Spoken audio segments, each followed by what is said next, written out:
Muchísimas gracias a Naturgas. Sé que hablo en nombre de mis compañeros de panel por esta invitación. Qué placer estar aquí en Barranquilla con ustedes. Solamente presentar diciendo que bueno, la pandemia, tantas cosas cambiaron y se necesita mucha generación de empleo y el país tiene claro que una de las posibilidades que tenemos para generar más empleo es este mundo de las energías renovables y el desarrollo del gas, por supuesto. Se calcula que se va a necesitar en los próximos años a nivel global entre 12 millones y 38 millones de nuevos empleos para cubrir las mínimas necesidades del desarrollo de las energías renovables y todo en lo que tiene que ver con el gas.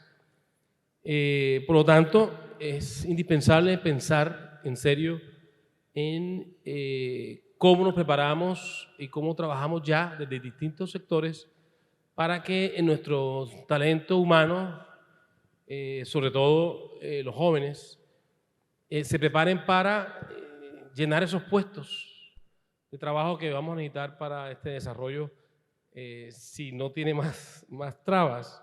De manera que les doy un saludo muy especial a mis compañeros, a Juan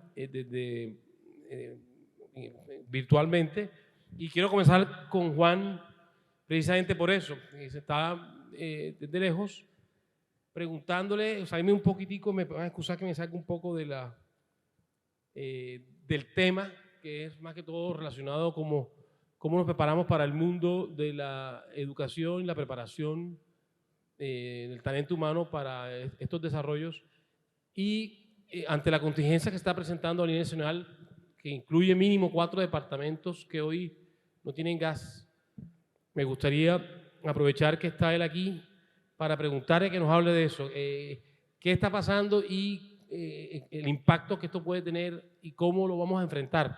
Excúsame que comience con esa pregunta, Juan Ricardo, pero No, creo que todos quisiéramos escucharte sobre este tema. Nicolás, es apenas natural. La verdad, primero agradecer y reconocer todo el trabajo del equipo de TGI. Han sido una semana ardua, la gente ha trabajado durísimo. El servicio ya hoy en día en los tubos de TGI tiene la presión, viene todo el proceso de la distribución, de primero de todo educar y todo lo que nos puedan ayudar, medios de comunicación, que la gente en sus casas, por favor, verifique que estén cerradas las válvulas. En estos procesos la gente deja abierto y después cuando llega el gas puede haber problemas. El gas debe estar llegando entre hoy y mañana. El tema no está resuelto, pero hemos logrado un abastecimiento mientras que logramos tomar todas las medidas que garanticen la integridad de la infraestructura. Al día de hoy no creo que tengamos absolutamente claro qué es lo que sucede. Es un incendio debajo de roca. Se sabe que es material orgánico. Nada tiene que ver con el tubo, pero puede poner en riesgo el tubo porque hay temperaturas en las paredes donde el tubo está hasta de 350 grados centígrados y se estima que si es profunda la fuente de energía al interior de la montaña, esta temperatura puede incrementarse de forma importante en las próximas semanas. Tenemos que construir unas cortinas de aislante entre la montaña y el tubo y tenemos en el entretanto determinar un bypass en caso que el tubo tenga que volver a tener que ser suspendido el transporte de gas para poder ir por otra ruta que no pase por la zona del incendio. Eso debe estar listo probablemente el lunes. Entonces creemos que tenemos los mecanismos para poder tener el abastecimiento, pero no se tiene todavía total claridad de qué es lo que está pasando con la montaña. Y en entretanto, pues está todos los equipos de alerta ahí trabajando para garantizar que estos impactos se minimicen y yo creo que ya mañana por lo menos los hogares van a tener un alivio y lamentamos mucho lo ocurrido. Esto muestra la trascendencia de la confiabilidad en el servicio de gas, que es vital, que es estratégico, que es esencial para la transición energética, que es esencial para los hogares de menores ingresos. Y ahí pues ver discusiones nuevamente como la regasificadora del Pacífico, posibilidades de almacenamiento y la garantía de una oferta de gas suficiente, porque no hay mejor oportunidad para Colombia de generar los compromisos de cambio climático y al mismo tiempo tener un energético que la haga competitiva y sea barato para los hogares.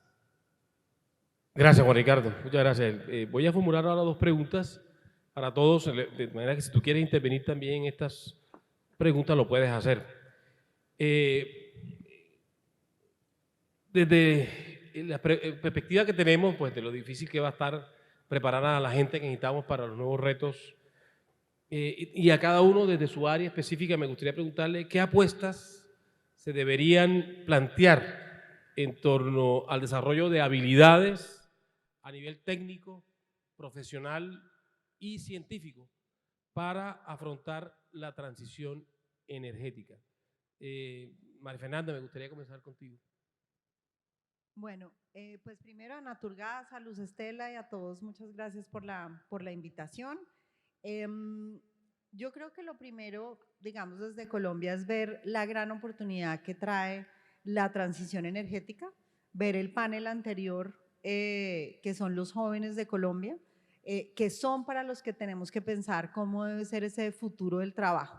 Quizás una de las mayores preocupaciones es que vivimos enfrascados en un montón de discusiones del pasado, y no pensamos en estos jóvenes y realmente en lo que ellos necesitan. La transición energética es una oportunidad inmensa de generación de empleos, pero tiene unos desafíos. Tú mencionabas los números que la transición energética, según IRENA, da que va a pasar a necesitar 38 millones de empleos en el 2030. La OCDE, y ayer que tuvimos a Sebastián acá, calcula que si un país toma adecuadamente las políticas que incentiven la inversión privada y pública en transición energética, generan crecimientos adicionales de 2.3%, que son los que generan la creación de empleo. ¿Cuáles son los desafíos? Los desafíos es que cerca del 60% de las empresas consideran, esto a nivel global, que no tienen dentro de su fuerza y dentro de su talento las habilidades necesarias para poder hacer la transición energética y la revolución digital. Entonces, lo que se necesita es un sistema de diseño de educación pertinente, en donde creo que lo vimos también en el panel anterior, es una educación muy distinta porque es una educación que requiere, que es una educación más corta, más técnica, una educación permanente, no es como que uno va a la universidad y ya se queda trabajando para siempre, sino es técnica y reentrenamiento permanente. La manera como nosotros vemos que podemos generar jóvenes que tengan pertinencia para el trabajo y que eso nos mueva además hacia la oportunidad de una mayor formalidad es que las empresas adapten 3 estrategias. Una de este sector que tiene muy importante es la de atraer talento, porque típicamente los jóvenes quieren irse a sectores, no a los sectores, digamos, tradicionales, industriales de petróleo y gas, sino quieren irse a otras cosas más innovadoras, entonces atraer es fundamental. 2, reentrenar todo ese talento, porque se requieren unas competencias muy distintas a las del pasado. Y tercero es crear talento.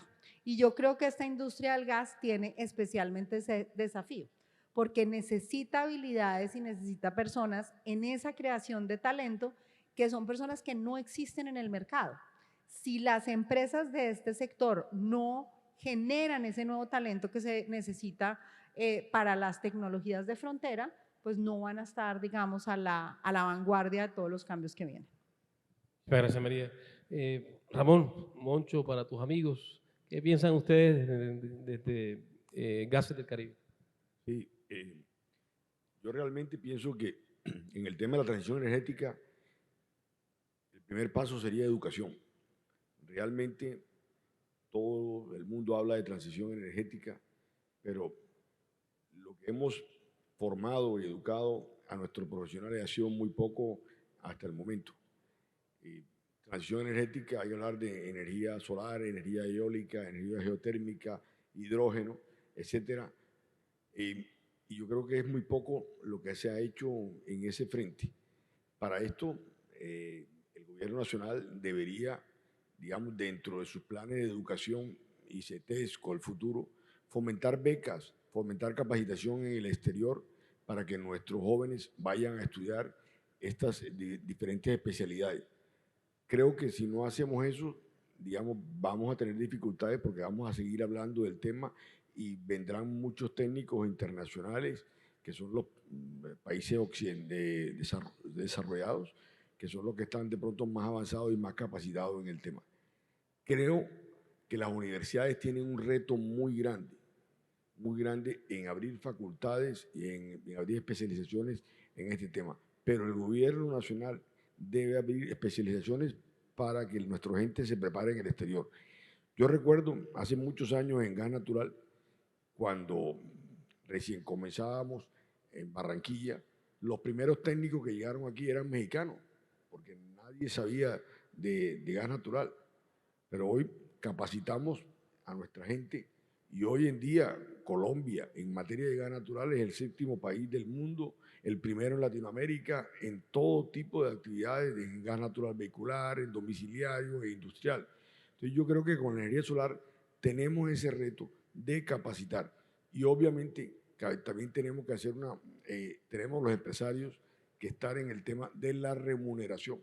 La remuneración es vital porque estos nuevos talentos que van a venir vienen con nuevos conocimientos, hay que remunerarlo mejor y perder ese mito de que de pronto, así como la ingeniería de sistemas, que hoy en día en muchas empresas es de los salarios mejor pagados, el que sea especialista en energía renovable pues tendrá un mejor salario. Y remato diciéndote esto, Nicolás, que yo creo que para los jóvenes que están comenzando, el inglés es básico. Yo creo que es un tema, yo muchas veces cuando algún muchacho me pregunta, el inglés es trascendental. Aquí nuestro alcalde Jaime Bumarejo ha hecho un esfuerzo enorme por capacitar en todas las escuelas, en las escuelas públicas, poner como obligatorio el inglés. Y esa es parte fundamental para la capacitación en toda la energía renovable y en todas las nuevas especializaciones que vengan en el tema. Gracias. De acuerdo, muchas gracias. Quiero preguntarle a Danilo, que es profesor y líder comunitario del corregimiento del Crucero, que es un corregimiento del municipio de Sagún, en Córdoba, que está en el terreno como profesor en esas comunidades. Cuéntanos en la práctica, ¿cómo ves el tema? Buenas tardes. Primero que todo, agradecerle a Naturgas, a Promigas y Surtigas por la invitación. Yo le voy a hablar desde la experiencia en campo. Primero que todo, como docente de aula, desde los niños hacia los jóvenes. Nosotros hemos vivido una historia en el transcurso, digamos, de la producción de gas. Dirán ustedes, el Crucero, ¿dónde queda eso en el mapa? Se dice que es en Sagún. Lo voy a ubicar exactamente donde queda el corregimiento del Crucero, sur del municipio de Sagún, Córdoba, y limitamos con Sucre. Es la tercera zona más gasífera de Colombia. Pero hay una realidad. Es el Campo Jobo. Yo creo que ustedes entienden más por Campo Jobo o Estación Jobo que por el Crucero. Entonces, Estación Jobo está en nuestro territorio. Es el campo más antiguo gasífero de Colombia. Data del año 1948 cuando se empezó a explorar. En ese tiempo, digamos, pero es que el gas no era lo que buscaban en ese momento, era el petróleo, pero lo que resultó fue gas. Detrás de esa historia hay un corte, que es donde yo quiero que haya lo que estamos hablando, la transición energética. Ya nosotros hemos vivido la transición de nuestra vocación natural, que es la labor del campo, hacia la producción gasífera. Nosotros, en el año de 1994, sufrimos algo, un choque. Estación Jobo cerró. ¿Qué sucede? La mayoría de personas que venían trabajando en la industria ni quedaron siendo de la industria, ni quedaron siendo de la labor del campo. Y es un choque bravo. Reable nuevamente Estación Jobo, 2004, hasta el día de hoy. Si los que tienen conocimiento cada día están, digamos, resultando nuevos hallazgos gasíferos, excelente. Ahora mismo en el patio de nuestras casas están unos proyectos magníficos, excelente. Me parece bien para la economía nacional y que la empresa privada también surja. ¿Dónde va el error? Y es lo que yo deseo que no pase con este nuevo tema. Que en estos momentos, para hacer algo tan 70 años, la industria en nuestra zona, no haya una sola persona jubilada del sector. ¿Por qué razón? Porque en su momento a la comunidad no se preparó, no se educó. Y aquí con este proceso comparto con lo que han dicho. Primero que todo hay que educar. Educar, que hayan a la vez oportunidades para esos jóvenes. Nosotros, digamos, realmente todos estos proyectos son intervenidos en el área rural donde nosotros vivimos. Y qué mejor que ese impacto social que se da, porque hay el impacto social que nosotros tenemos, es impacto positivo y negativo. Vemos la inmigración de mano de obra de otros lados. Alguien decía, nos va a tocar traer personas del extranjero para la transición energética. Y connoto algo, el gas es el vehículo de la transición energética. En nuestro sector ya tenemos termoeléctrica, Tesorito, escasamente a 5 kilómetros, alimentada con el gas de Estación Jobo, corregimiento del Crucero. El crucero no tiene un solo sector que no esté rodeado por tubos. Triste realidad, hace exactamente 4 años para acá, nosotros tenemos el servicio de gas domiciliario. 4 años de tanto tiempo. Se dio por convenios con la empresa privada, Surtigas, Promigas, Canacol y recursos propios de la comunidad. Nosotros somos una población de más de 1.500 personas. Por lo tanto, no quiero alargarme porque aquí sigo. Pero lo importante aquí es educar y oportunidades. Motivar a los jóvenes a que estudien, pero a la vez que tengan esa oportunidad de entrar a trabajar en el sector. Y por último, no olvidemos el campo. Tenemos que proteger el campo. Porque todos no van a caber en la industria a trabajar. Entonces ahí es donde preparamos para la industria de la energía y protegemos el campo con proyectos e inversión para las dos partes. Gracias. Gracias, Danilo. Bueno, con Milton tenemos a la academia, ¿no? La Universidad Externado, que está muy metida en este tema de derecho minero. Tengo entendido que celebraron un convenio con Naturgas en estos días. Perfecto. Cuéntanos sobre eso, si quieres, y también sobre lo que estamos preguntando. Claro que sí. Muchas gracias a Naturgas por la invitación. Respecto al rol de la academia y las preocupaciones en torno a los procesos de transición, yo creo que hay 3 mensajes importantes a destacar. El primero es que es necesario efectivamente contarle a la gente qué es la transición energética, qué significa la transición energética en su vida diaria y, por supuesto, con un lenguaje claro, con un lenguaje sencillo, de forma tal que este discurso sea asequible para todas las personas, y en eso la academia juega un rol fundamental.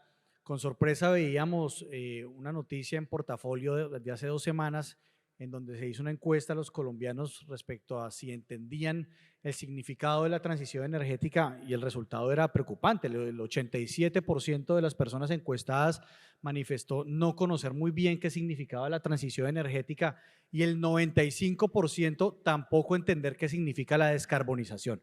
Entonces, ahí hay un mensaje muy importante que nosotros como academia y como universidad externado queremos destacar, y es el esfuerzo que hay que hacer para transmitir el mensaje de lo que significa e implica la transición energética en la vida diaria de todos los colombianos. Y ese discurso no se debe quedar exclusivamente en este tipo de encuentros ni tampoco en las aulas en la universidad. Hay que llevarlo al territorio, hay que regionalizar la discusión en materia de transición energética para explicar en dónde están las comunidades qué es lo que implica el proceso, qué es lo que significa el proceso de transición. Eso como primera medida. En segunda medida, nosotros consideramos muy importante fortalecer nuevas habilidades. Estábamos revisando esta semana la preparación de esta intervención y con sorpresa veíamos que en este tipo de proyectos, de acuerdo a las estadísticas de IRENA, el 48%, entre el 48 y el 64%, la gran mayoría de la fuerza laboral son operarios, técnicos, personas que trabajan en construcción. El 1% somos abogados que nos dedicamos al tema regulatorio, así que no necesitamos más abogados. Necesitamos fortalecer nuevos liderazgos. Y esos liderazgos, de acuerdo a IRENA, ¿en dónde se concentra? ¿En dónde se necesita talento para los proyectos asociados a la transición? No precisamente en el área de las ingenierías, sino en las áreas relacionadas con relacionamiento territorial, gestión de liderazgo social, identificación o gestión de los valores culturales del territorio. Entonces yo creo que ahí hay un mensaje muy importante en donde estos proyectos no es solamente regulación técnica, ingeniería, sino también implican otro tipo de liderazgos, otro tipo de formación en la cual tenemos todavía unas materias pendientes por avanzar, especialmente en ese tipo de especialidades, Nicolás. Y el tercer mensaje que a nosotros nos parece muy importante y creo que lo vamos a hablar más adelante es fortalecer el enfoque de género, que de eso vamos a hablar precisamente en este panel. Y desde la universidad es muy importante fortalecer e impulsar el rol de las asociaciones de mujeres y el rol que tienen las mujeres con liderazgos estratégicos a todos los niveles, no solamente a nivel directivo, sino también en los diferentes niveles de la actividad, de las distintas actividades que están asociadas a la industria de la transición, con esa equidad de género y con ese impulso de los liderazgos de la mujer. Muy bien. Juan Ricardo, ¿tú quieres opinar sobre el tema? Sí, oye, Nicolás, te voy a 2 minutos, algo muy, muy breve. Yo creo que la imagen mental de la transición energética tiene que ser aún mucho más agresiva. Esto es un cambio tecnológico en el cual muchas de las cosas que sabíamos cómo se hacían se van a hacer de manera radicalmente distinta. Te doy un ejemplo elemental, o sea, una estación de bomberos, pues cualquiera de nosotros la puede manejar, ¿no? Es sacar una cosa, enchufarla en el carro, despichar un botón. Cuando hables de hidrógeno, se requieren ingenieros mecánicos o personas con una formación técnica inmensa porque vas a tener unos tanques que van a estar a 900 bares de presión, que son literalmente una bomba. Necesitas gente que tenga la capacidad de mirar computadores y mirar data, porque el hidrógeno se puede regar y una fracción ínfima de hidrógeno puede generar un incendio con enorme facilidad. Vas a tener mediciones de temperatura, porque si el tanque supera más de los menos, creo que son menos 120 grados, corre riesgo de que haya una explosión. Las labores que hacíamos elementales van a cambiar de formas que no podemos imaginar. No sabemos cuál va a ser la tecnología que va a prevalecer. Y hay enormes oportunidades. La discusión del gas sintético, que ahorita están en la puja de qué patente va a ser la que va a cambiar el mundo, si va a ser el hidrógeno de alguna manera, o si van a ser todas las industrias de petroquímica tirando a gases sintéticos, pues ahí la biomasa en un país como Colombia, a través de un proceso que llaman torrefacción, te puede generar todo tipo de cadenas que arrancan de la agricultura y después van pasando por toda la industria petroquímica y pueden llegar a ser parte fundamental también de la industria del gas. Eso requiere una formación muy distinta a la que le hemos dado a nuestros jóvenes. Y ahí se requiere un énfasis enorme en una serie de disciplinas en los colegios, donde la habilidad de usar laboratorios, la capacidad de usar herramientas sofisticadas de medición, la capacidad de manejar datos para poder hacer análisis de manera rápida, poder ser capaces de programar. No tenemos hoy en día jóvenes con esas habilidades. El Grupo Energía Bogotá destinó $13 millones a formar jóvenes ante ese vacío en Bogotá y se está tratando de hacer censos y la mayoría de los jóvenes que están llegando a 6º grado no tienen el inglés mínimo y no tienen el álgebra, ni siquiera te hablo de cálculo, para ser capaces de manejar datos de manera competente. Debería ser una revolución en la cual la conciencia de todos se vuelque a entender que nuestros jóvenes no van a estar preparados para una de las transformaciones más rápidas y más profundas del mundo que conocemos. Y los países que no lo acojan, y como lo dijo muy bien María Fernanda, es una inmensa oportunidad. Si tú tienes esas capacidades de gente técnica y tienes una matriz energética limpia, vas a ser el sitio que va a traer la inversión, porque dentro de muy poco van a haber aranceles en función de la contaminación del impacto ambiental. Y termino con una cosa, esto no es solamente energía y es gas. Todo esto requiere una transformación en materiales. Lo que se va a requerir en minería va a ser inmenso, porque necesitas un montón de materiales nuevos para poder producir todos los imanes que permitan manejar todos los carros eléctricos y que permitan todas las eólicas que puedan generar energía eléctrica. Colombia tiene industrias nacientes competitivas en algunos de estos segmentos. Quintal allá en Barranquilla es líder en baterías. Tenemos Electrogama en Medellín y tenemos gente que es capaz de hacer transformadores en Pereira de forma muy exitosa. Colombia tiene el potencial y la demanda exterior existe. Vas a tener $1 trillón, $1 billón de inversión al año en el sector, pero no tenemos el capital humano ni las reglas de juego para poder aprovechar probablemente una de las mejores oportunidades para el país en los últimos tiempos. Gracias, Juan Ricardo. Me das, junto con Milton, me abres camino a la siguiente pregunta para todos, pero quiero comenzar con María Fernanda. Pues ya escuchamos que más del 80% de los colombianos no tienen ni idea de transición y el 90 y pico % no sabe nada de descarbonización. Entonces, ¿cómo atraer a todas esas nuevas generaciones para que les interese venir a trabajar en este mundo que evidentemente no conocen? Y sobre todo, a ti como mujer, en el tema de la inclusión, cómo vincular a más mujeres, el tema de género en esta nueva realidad. Bueno, yo creo que el panel anterior fue, yo creo que de los más iluminadores para todos nosotros. Ojalá nosotros pudiéramos cantar la transición energética como Marce, la recicladora, recicla sus canciones. Y creo que en todas esas habilidades que listaste de todo el tema de las ciencias sociales, que hay que resaltarlo, entre más tecnología, más ciencias sociales necesitamos como formación integral de nuestra fuerza laboral. Y creo que uno muy importante y que es muy importante para nuestro sector es la habilidad de comunicación. Y nosotros nos comunicamos entre nosotros y hablamos una jerga que pensamos que es común, pero que no tiene nada de común. Y ahí estamos nosotros que conectamos todo el tiempo a la gente con la energía, vivimos desconectados de la gente. Es un servicio esencial, pero no somos capaces de comunicarnos y conectarnos. Y creo que en el pedazo de atracción de talento, si uno no tiene una buena comunicación, pues estamos perdidos porque somos como el sector con el que nadie quiere estar, porque es el sector contaminante, el sector supuestamente aunque seamos todo lo contrario, la narrativa que tienen los jóvenes de lo que implica este sector es muy distinta a la realidad y es nuestra labor cambiarla, no la labor de ellos. Yo quería, en el punto que mencionó Juan Ricardo, decir, no se nos puede olvidar que en todas estas transiciones, y así ha sido la historia de la humanidad, estamos viviendo dos cosas que son muy importantes, es la transición energética y al tiempo la revolución digital. Y en esta transición energética y en la revolución digital siempre hay ganadores y perdedores, en términos de países, en términos de sectores, y América Latina teniendo todas las condiciones para ser un ganador, no está tomando las decisiones de política pública ni en los temas de revolución digital, ni en los temas de transición energética para poder ser los ganadores de esta situación. Y esto va a ser un desafío enorme para esa empleabilidad que requieren nuestros jóvenes.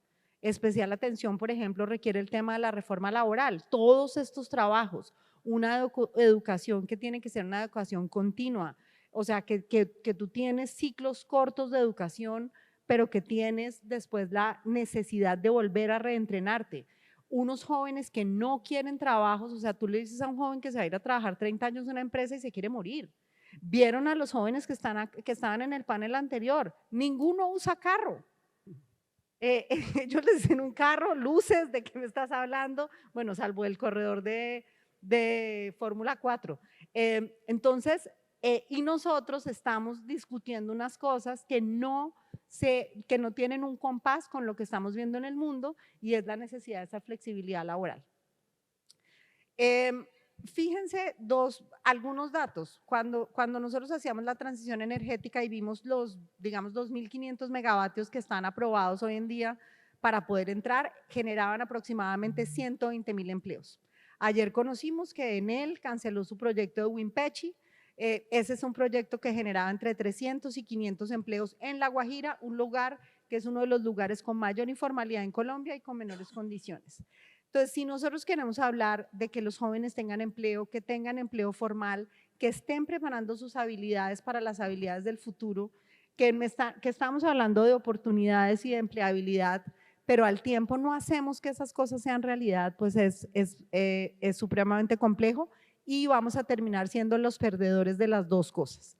En el tema de género, tenemos todo por avanzar. La transición energética debe ser una oportunidad para cerrar brechas de género en el sector de energía. Los dos sectores que tienen, digamos que en Colombia, una de las mayores brechas de género es el sector transporte y el sector digamos, de energía.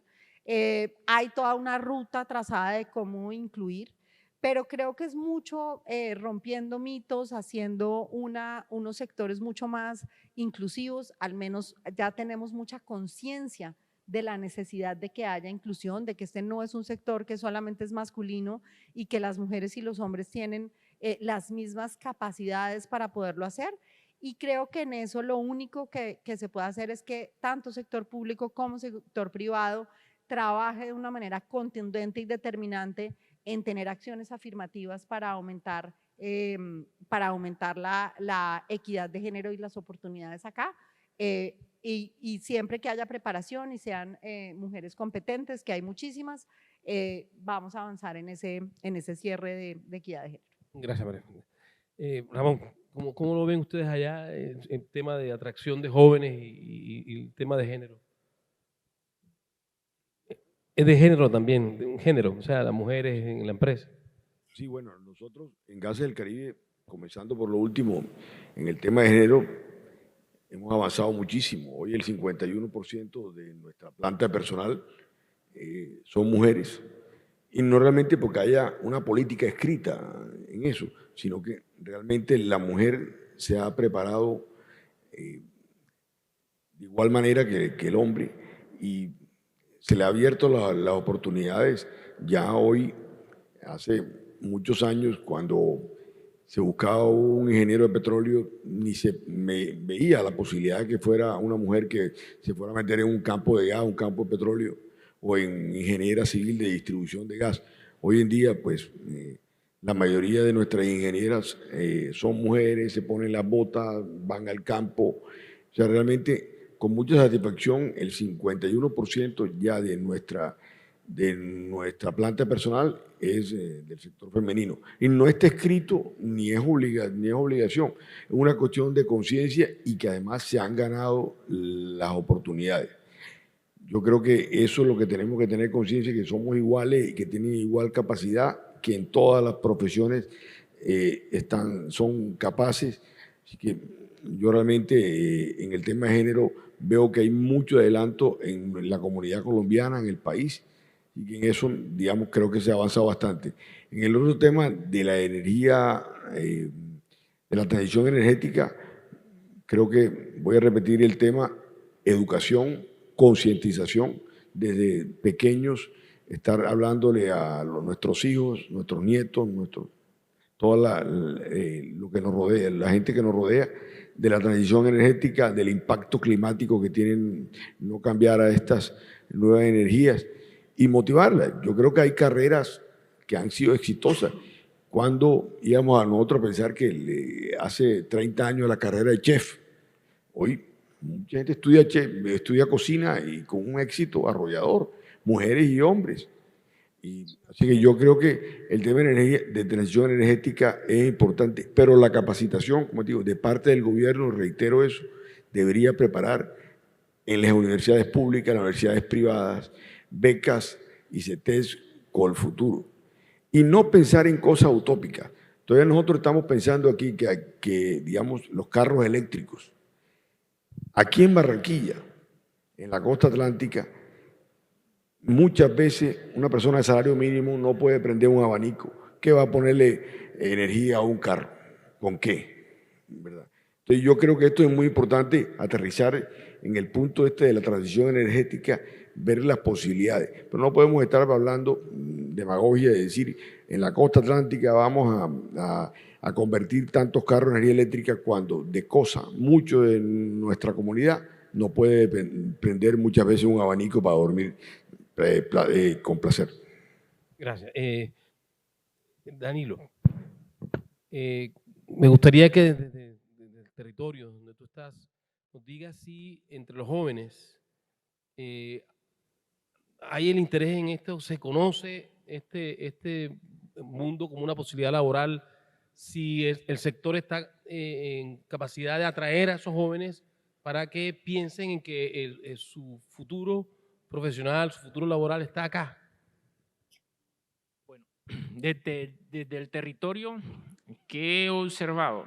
Primero que todo, como dijo allá el compañero, desconocen el tema de transición energética. Entonces ahí hay que realmente desde la escuela, desde el niño de transición, empezarle a inculcar este tema. ¿Sí? Porque de una u otra manera tenemos que llegar hasta allá. Porque las energías fósiles, tarde o temprano, acaban. Entonces, se necesita oportunidad, como lo dije anteriormente, a la educación. Que ese joven del sector rural se le posibilite las becas, como lo dice allá mi otro compañero, Roberto creo que es, Ramón. Las becas hacia los jóvenes en la cuestión técnica, tecnológica y universitaria. Pero no podemos colocar a nuestros jóvenes del campo a competir por igual condiciones al de la zona urbana, porque las condiciones académicas tienen un nivel totalmente diferente. Si lo hacemos, los jóvenes rurales, ténganlo seguro que no van a tener esa oportunidad. Y ahí es donde nos vamos a ver relegados, como no hemos visto hasta el momento, en la cuestión de los profesionales, que hoy en día quienes trabajan en la industria son los profesionales de afuera. El local, los poquitos padres de familia que han hecho el esfuerzo de sacar a sus hijos adelante, encuentran una talanquera en el camino para entrar al sector laboral. Una, la experiencia. Cuando logran estudiar, o sea, hacer, más que todo lo estoy diciendo en la parte profesional. Entonces hay que buscar la estrategia, porque coloco de ejemplo, mi hija el año que viene ya le tengo que colocar a la universidad, pero ¿cómo me motivo yo? Primero que todo como padre, y la motivo a ella a que estudie para la industria, hacer de la transición energética. Si en nuestro mismo territorio no vamos a tener la oportunidad, ¿qué hacemos? Pero vuelvo y repito dos cosas. No nos podemos enfrascar o meter solamente en la transición energética, sin olvidar, yo que soy de campo y he trabajado mis 25 años como docente, 18 en el sector del campo, que tenemos que meterle la ficha duro a la producción agrícola también. Todos no caben en esa misma, como dice, en ese mismo campo de la transición energética o de la industria. Porque yo hago la pregunta para todos. Si todos nos metemos en este campo de la transición energética o de la industria de la energía, ¿quién nos va a llevar ¿O quién va a cultivar nuestros alimentos? ¿Quién lo va a hacer? Entonces, por eso nosotros tenemos que fortalecer este campo, pero a la vez de la mano a la vocación de los territorios que van a ser impactados. Y en la cuestión de género, nosotros lo hemos vivido allá directamente, donde la mujer relegada a ciertos oficios, pero gracias al diálogo, a la concertación, puestos laborales que solamente eran de los hombres, hoy en día lo están haciendo las mujeres. Y puestos laborales que eran netamente de las mujeres, hoy lo están haciendo los hombres también. O sea, aquí nos hemos repartido esta torta. La idea es que se tenga en cuenta la mujer como el hombre. Todo depende de sus capacidades laborales. Bien, muchas gracias. Milton, desde la academia, ¿cómo ven ustedes el tema? Bueno, nosotros nos hemos dado a la tarea en la universidad de tratar de simplificar el lenguaje asociado a la transición, especialmente con los jóvenes. ¿Y eso qué quiere decir? Este es un sector altamente técnico, altamente regulado, en donde no siempre el mensaje llega de la manera adecuada a la población juvenil. Por eso hicimos un ejercicio en la universidad de manera muy reciente. Hicimos 2 preguntas. ¿Qué minerales componen este aparato?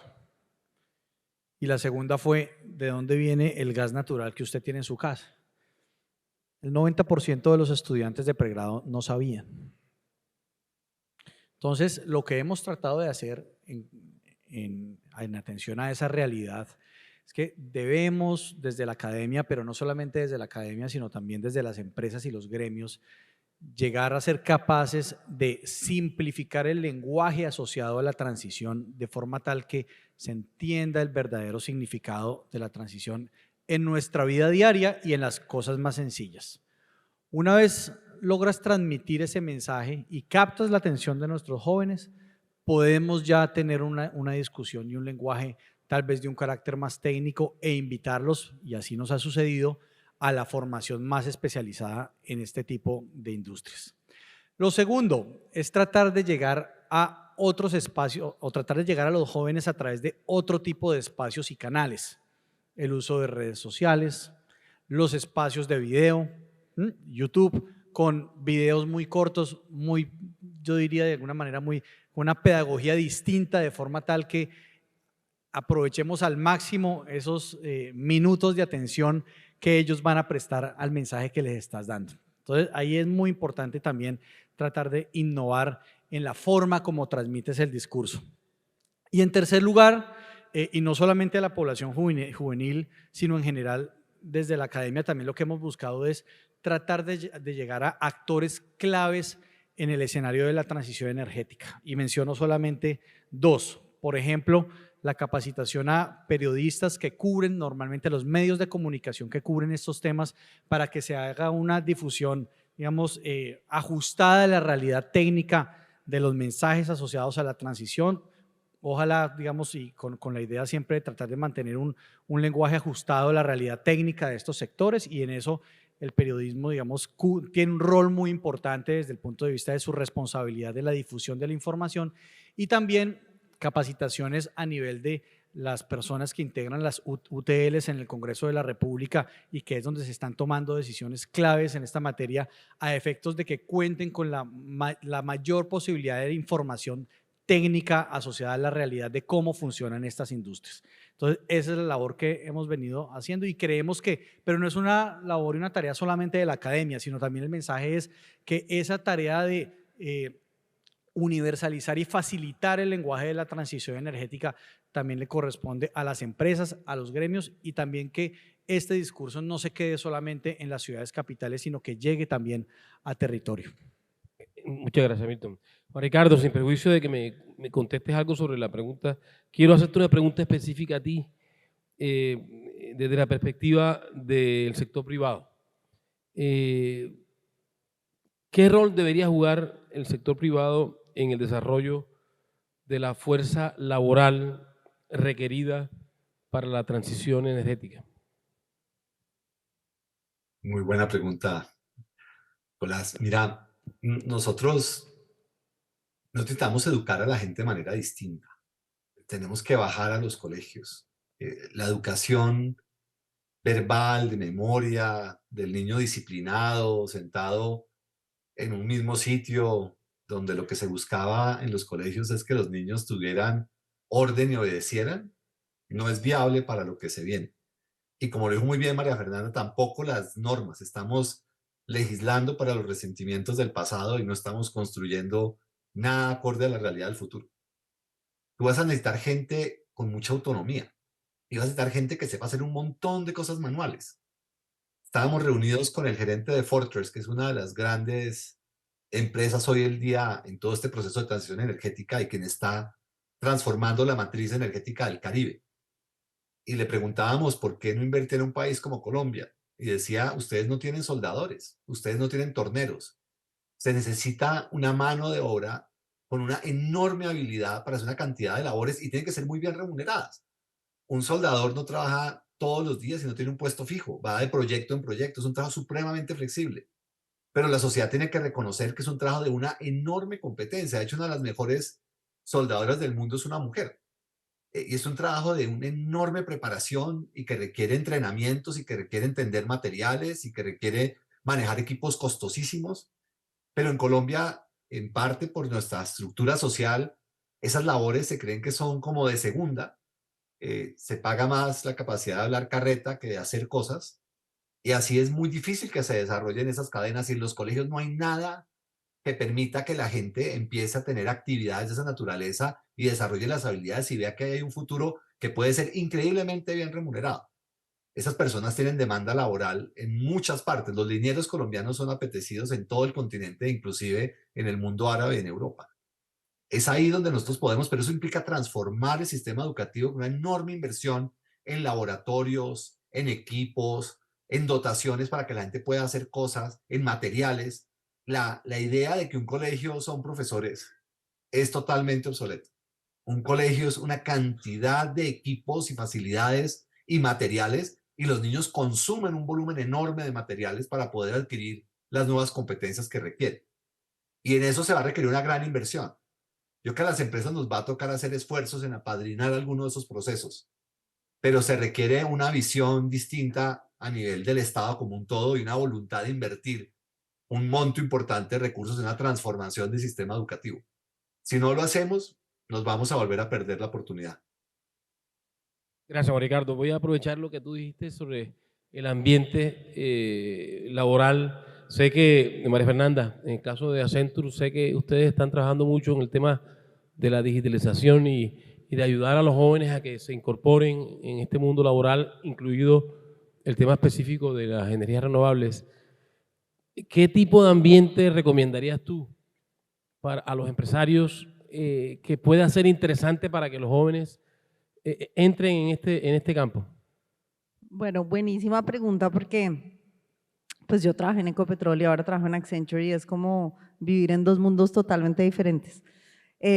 Las empresas típicamente de petróleo y gas son empresas súper jerárquicas y las organizaciones de ahora tenemos el gran desafío de tener una cultura en donde por primera vez 4 generaciones o 5 generaciones pueden estar trabajando al tiempo. Y los jóvenes de hoy no responden a, digamos, o sea, la innovación, crear innovación de manera jerárquica no funciona. Realmente se necesita hacer innovación en un ambiente en que no haya miedo, es absolutamente fundamental, en que uno se pueda equivocar, en un ambiente en donde todos tenemos nuestra misma capacidad intelectual para aportar ideas a la innovación y pues generar, digamos que un esquema sobre todo ágil de innovación, un esquema en donde uno hace pilotos, después de los pilotos, lo que es innovación, testea, si funciona, acelera y hace una adaptabilidad y no es como funciona la industria. Y algo que es pero la industria tiene algo que es muy único, la industria de petróleo y gas, es la cantidad de disciplinas diversas que trabajan dentro de una empresa de petróleo y gas o una empresa de gas. Entonces yo creo que si la industria rompe muchos de esos paradigmas jerárquicos de las organizaciones tradicionales y genera realmente aprovechar el inmenso conocimiento que hay, y todas las disciplinas, hay unas oportunidades increíbles en el tema de innovación y de poder atraer nuevos talentos. Yo para el tema anterior quería dejarles un dato en el tema de la educación que a mí me pareció muy impresionante en una charla que le oí al gerente de Platzi. Platzi es una plataforma absolutamente impresionante desde el punto de vista de la capacidad de que los jóvenes se eduquen de manera virtual. De hecho, yo digamos que en mis cosas sociales que hago de manera personal, a muchos jóvenes que están en la ruralidad, parte de lo que me gusta es ayudarles a pagar Platzi porque he visto los resultados y dentro de Accenture tenemos unos programas de generación de entrenamiento a personas en las zonas rurales o personas con limitaciones económicas para que puedan entrar a nuestra fuerza laboral. Y miren esto, el 90% de los jóvenes colombianos tienen acceso a internet de manera diaria, pero menos del 30% tienen esa conectividad a través de un computador. Casi toda la conectividad es a través de un teléfono móvil. Entonces, la tecnología también es un gran habilitador para acelerar la educación, pero tenemos todavía desafíos de conectividad, que es parte de las brechas, por supuesto, que hay que cerrar, pero sobre todo el acceso. Y uno no puede generar en una tablet o en un celular conocimiento, por ejemplo, para hacer programación. Entonces, a mí cuando vi ese dato fue una de esas como manzanas bajitas que me pareció que vale la pena como país buscar cómo generamos ese consenso a esos jóvenes a que tengan unas herramientas que les puedan funcionar de manera más ágil. Y cuando uno compara, mientras en Antioquia el 90% tiene conectividad y tiene este uso diario de tecnología, en La Guajira los jóvenes entre 18 y 28 años solamente el 45%. Entonces, en este tema de perdedores y ganadores, no solamente estamos haciendo perdedores y ganadores de Colombia frente al mundo, sino entre las regiones de Colombia, que es algo que nos tiene que hacer pensar bastante. Muchas gracias. Ramón, tú tienes mucha experiencia en este campo, en la industria del gas natural. ¿Cuáles serían los principales retos en materia laboral en el tema de transición energética?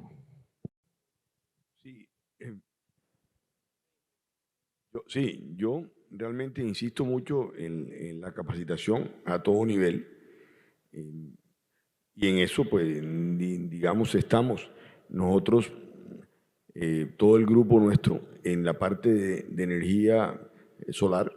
Hemos comenzado ya de una manera agresiva, capacitando a nuestra gente, instalando paneles solares en gran parte de la industria. No descartamos que en algún momento llegamos a la parte domiciliaria.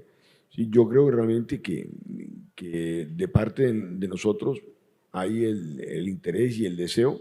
Como te digo, yo siempre he dicho, creo que faltan universidades que tengan esas especializaciones y esas carreras que muchas veces, digamos, las universidades no lo hacen porque no es rentable o digamos, no hay la demanda suficiente. Yo creo que tenemos que motivar a las universidades y al gobierno, como te digo, a dar becas para este tema. Pero adicionalmente, yo refiriéndome un poco a lo que María Fernanda decía de la parte de la conectividad, Nicolás, yo quiero llamar la atención sobre esto. Mucha gente en muchas áreas, para que haya la transición energética, muchas áreas de la costa, porque es la que yo transito, pues digamos más, están muy descubiertas en materia de conectividad. Usted sale de aquí para Cartagena y en el 60% de la vía no hay conectividad. No se puede conectividad. Y hay una cosa que hay que destacar, y uno realmente cuando va a las compañías de telefonía celular, que son las que dan la conectividad, es que no es rentable, porque es que en el caserío hay 200 casas, 300 casas, entonces no es rentable. Diferente realmente a lo del gas natural, que lo aprendimos del ya fallecido Guillermo Perry, ministro. Me dijo, ustedes como industria cogen las grandes ciudades, cogen la gran industria, pero deben coger todos los municipios. Hoy en la costa atlántica creo que no hay un municipio que sea viable que no tenga el gas natural. Particularmente cogemos lo bueno y cogemos, digamos, lo menos rentable también. Eso es una exigencia que se le decía hacer a cualquier gobierno nacional. Pero no se puede hablar de conectividad cuando de aquí a Cartagena y de aquí a Valledupar peor. O sea, y de aquí a Santa Marta ni se diga. Entonces, digamos, la gente que está ahí en la Ciénaga Grande, en Pueblo Viejo, en Tasajera, ¿qué van a hablar de conectividad si ahí no entra ninguna señal? Digamos, yo no sé realmente si los ministros TIC no ha habido aquí una exigencia hacia eso. Entonces, no hablemos de conectividad, digamos, si no hay una exigencia. Aquí hay muchos, digamos, senadores y todo. Yo creo que ese es un tema que se debería tocar a los operadores de celulares. Debería exigirse, y si usted quiere coger Barranquilla, pues coja el intermedio, pero no estar en esa situación de que hablamos de conectividad, de que el sector rural se vincule cuando realmente no hay la más mínima posibilidad. Muy bien, buen apunte. Completamente de acuerdo, Ramón. Milton, hay una red entre ustedes en las universidades que estén hablando de esto, de cómo la academia puede participar en el proceso de formación de los jóvenes, en la capacitación, o están trabajando todavía aisladamente. Muy bien. Sí, precisamente de manera reciente la universidad y el Departamento de Derecho Minero-Energético crearon el Observatorio de la Transición Energética precisamente para articularnos con otras universidades del país que también están haciendo seguimiento a las políticas públicas que materializan nuestro proceso de transición. Entonces, y con ese espíritu precisamente colaborativo, porque entendemos que las diferentes universidades tienen sus fortalezas, sus áreas de práctica, sus especialidades, y en ese sentido nos parece muy importante generar esos espacios de seguimiento a nuestras políticas públicas en materia de transición. Lo segundo lugar es, sin duda alguna, el desarrollo. Las universidades estamos, digamos, cada vez más conscientes de la importancia de abrir espacios académicos de formación en donde se discuta el aporte que puede llegar a tener la transición energética en el desarrollo de los territorios y en la construcción de paz en nuestro país. Yo creo que ahí hay unas iniciativas muy interesantes que se han llevado a cabo desde la Academia General en Colombia, y en la universidad también estamos en esa misma línea, la transición energética, y es un discurso que también hay que saber comunicar como un eje y un factor fundamental para el desarrollo territorial de cara a la construcción de paz. Y por último, sin duda alguna, pues la academia, y así lo vemos nosotros, tiene que ser un espacio de diálogo multiactor, donde quepamos todos, donde estén todas las visiones, todas las perspectivas asociadas a la transición, para que con un espíritu constructivo podamos formular ideas, propuestas que aporten a la construcción de una transición energética ordenada y responsable a nuestro país, y nunca perder de vista el espíritu crítico que debe tener la academia. Gracias. Me gustaría cerrar contigo, Danilo, que dejes un mensaje, que nos dejes un mensaje de tu experiencia allá en el escritorio con los muchachos. ¿Qué nos dirías a nosotros? ¿Qué nos pedirías? ¿Qué nos recomendarías? Sobre todo de cara a ver cómo hacemos para que haya una cohesión mejor entre la comunidad y las empresas, entre la comunidad y la academia, de cara a la transición que queremos que se haga de la mejor manera posible. Bueno, desde mi punto de vista, desde la experiencia, necesitamos es que seamos tenidos en cuenta digamos, el campesino, hablemos así, cuando vayamos a hablar de un plan de desarrollo donde se están llevando los proyectos. En este caso allá de nosotros, que es los proyectos gasíferos, que al campesino se le invierta. Nuestra región necesita inversión. ¿Inversión en qué? En educación, salud, infraestructura vial, conectividad. Si de aquí a Cartagena no hay, que se deja para allá, menos. De esa manera, hay otra que se me está olvidando, la que yo estoy defendiendo esta tarde aquí, el agro. hay que apoyar el agro con proyectos productivos.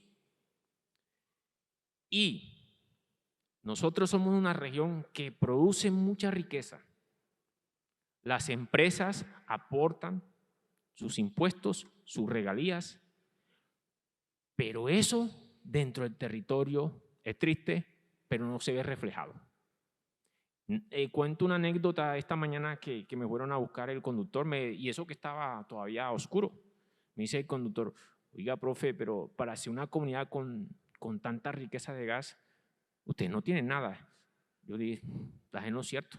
Sin embargo, gracias al diálogo con con los que explotan el recurso, después de conflictos, porque lo hemos tenido. Nosotros como comunidad hemos tenido conflictos duros con la industria. Pero yo le huyo al conflicto. Yo pongo primero que todo el diálogo. Y gracias a ese diálogo llegamos a un acuerdo que se llama Acuerdo Jobo, que lo están dejando por ahí en un rinconcito y es bueno que ese acuerdo no se olviden de él. Porque cuando hacemos acuerdos y nos olvidamos de los acuerdos, comienza nuevamente el conflicto. ¿Y qué logramos nosotros? Que hoy en día tengamos un mejor servicio de salud, tengamos servicio de gas natural, que lo dije anteriormente. Hemos logrado que nuestra comunidad, a mí me tocó estudiar por fuera, en Sagún, propio casco urbano, porque en mi comunidad no había institución educativa para hacer bachillerato. Hoy en día contamos con apoyo también de la industria. Proyectos productivos hemos realizado con la industria. Por ejemplo, a mano con Surtigas, un proyecto muy bonito en plena pandemia. Manos al campo. Los soldadores se fueron a cultivar con nosotros, porque en ese momento en pandemia la industria cerró.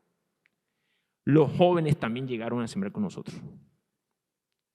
Y entonces vamos a seguir fortaleciendo nuestras raíces, el campo, desde el más chiquitico. Ejemplo, en mi escuela, donde yo dicto clase con mis niños, semanalmente tengo 1 hora de clase, es 1 sola hora de clase. Y realizo mis labores de campo, a que el niño se enamore de su territorio. Que sí, en el mañana tiene que salir a prepararse por fuera, magnífico, pero digo, no te olvides de tus raíces.